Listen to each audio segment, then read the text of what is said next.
Obunachilar, biza ikkinchi xotinga chiroyli pinuarchalardan sotamiz. Endi yomon xayolga o'tib shart emas, kuzatishga davom etinglar. Mana bu Cobalt mashinasini orqa bagaj qismini obshivkasi bo'ladi. Adashmasam bu Cobalt videosi, Cobaltchilar uchun. Cobaltda Scors'da o'rni xo'sh, metalik bo'ladi, black piano chiroyli qilib qo'yilgan. Ko'rishda davom etinglar, har xil narsalar kelgan. Cobalt mashinasining nimasi kelgan ekan? Xo'sh, 4 ta ruchkasi bo'ladi, bilasizlar. Ichkaridan ochadigan o'sha metalik bo'ladi. O'shani ham black pianosidan kelgan. Uni ochsa vaqt ketib qoladi. 3 ta buraydigan qismini va albatta Scors'ning usti avtomat uchun ekan. Scors'ning ustini ham black pianosidan kelgan. Buni ko'pchilik tushunmaydi. Rasm qo'yib ketishga harakat qilamiz. Xo'sh, bu ketdi. Head-up display, bilasizlar.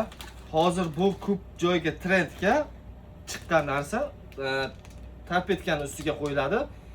Tezlik laboyiga chiqib turadi. Oddiy shtekercha bilan ulab qo'yinar ekan. Pastdagi bir nima datchikiga eslay olmadim. Temperatura datchik.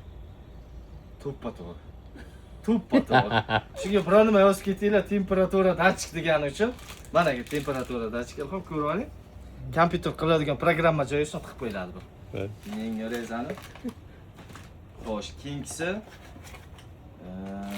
zadniy kamera MCM uchun tracker va Cobalt MCM uchun zadniga birga bir tushadigan o'zi uchun kamera kelgan. Va albatta bundan hozir hamma qiziqib yurgan mahsulot.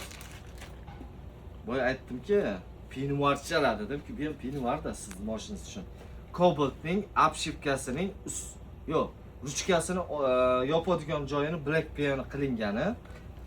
Xo'sh, vaqt ketib qolyapti.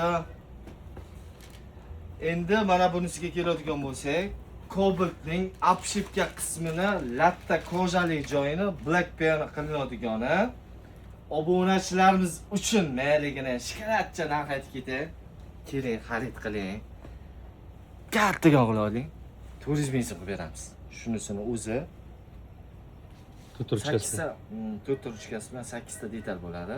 Faqat bu obunachilarimiz uchun. Sog' sharit, omon sharit.